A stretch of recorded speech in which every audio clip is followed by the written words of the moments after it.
the immigrant son who fought for birthright citizenship, born in the USA in one of the most overlooked civil rights cases in American history. An American-born son of Chinese immigrants took on the U.S. government to affirm the principle of birthright citizenship. Departure statement of Wong Kim, Arkansas. Credit: National Archives. Wong Kim Ark was nearly home.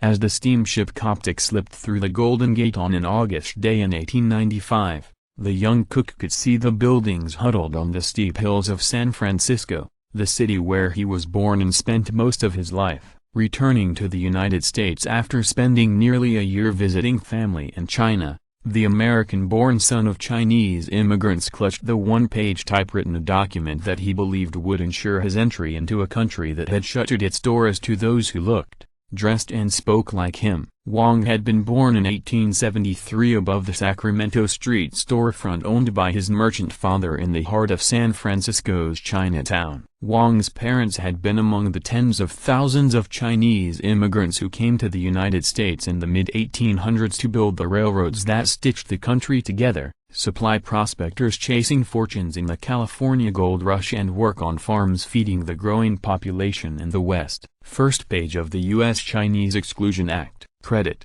Public domain. A severe financial downturn in the years following the Panic of 1873 hardened American attitudes toward Chinese immigrants, who were blamed by the white working class for taking their jobs and causing their economic woes. "Oh, the Chinese must go!" became a common rallying cry in the years Wong spent growing up in San Francisco, and the xenophobia became enshrined in law when in 1882 President Chester A. Arthur signed the Chinese Exclusion Act, which barred Chinese laborers from entering the country and becoming naturalized American citizens. Although Chinese merchants and professionals were still able to enter the country, the law marked the first time that the United States excluded a group of immigrants based on race or nationality. The backlash proved too much for thousands of Chinese immigrants, including Wong's family, who joined the exodus back across the Pacific Ocean in 1890. The teenager, however, remained drawn to the land of his birth, and Wong returned to San Francisco later that year without incident. See The Tools That Built a Nation, a history exclusive. 5 years later, after a second visit to China, Wong expected his return to America would be just as seamless. After all, he had taken the precaution before departing San Francisco in November 1894 to prepare an identification document. The one-page typewritten sheet of paper,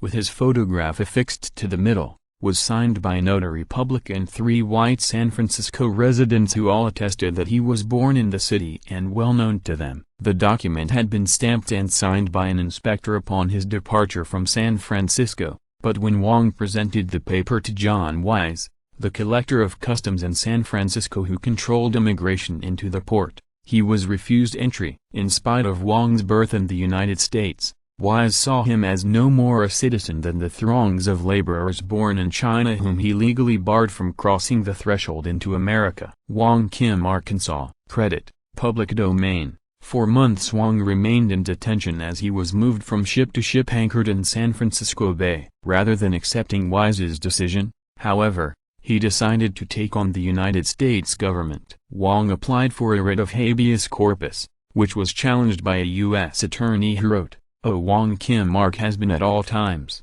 by reason of his race, language, color and dress, a Chinese person." The case hinged on the interpretation of the 14th Amendment, which was ratified in 1868 and guaranteed citizenship and equal civil and legal rights to emancipated slaves and African Americans in the wake of the Civil War. The amendment's opening line, "All persons born or naturalized in the United States, and subject to the jurisdiction thereof, are citizens of the United States," was also interpreted by lower courts as granting citizenship to children of citizens of foreign countries born on American soil. Statement in opposition to the application for the writ of habeas corpus of Wong Kim, Arkansas. Credit: National Archives. When U.S. District Judge William Morrow sided with Wong, declaring him an American citizen and ordering his release, opponents within the federal government saw the legal proceeding as a test case that they could take all the way to the Supreme Court to overturn birthright citizenship. In March 1897, The Supreme Court heard oral arguments in the case of United States v. Wong Kim, Arkansas. The justices debated whether American citizenship should be based upon the principle of ius sanguinis, or right of blood, or ius soli, or right of the soil. Government lawyers argued that because Wong's parents were subjects of the Emperor of China, by bloodlines he, too, was a Chinese person and a subject of the Emperor of China. Video.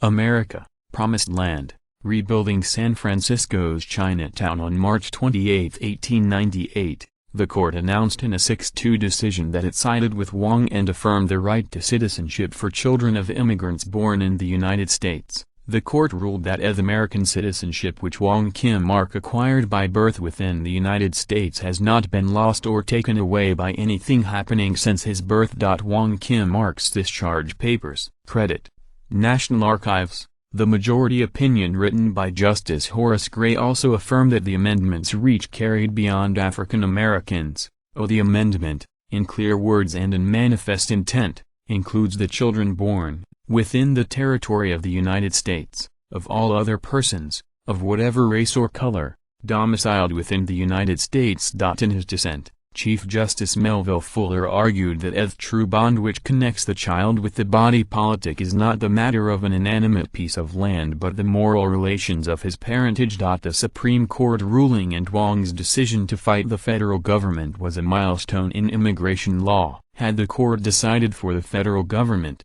children of white immigrants at the turn of the 20th century would still have had a legal path to naturalization, but that wouldn't have been the case for any sons and daughters of Chinese immigrant laborers, since they were denied a path to citizenship under the Chinese Exclusion Act.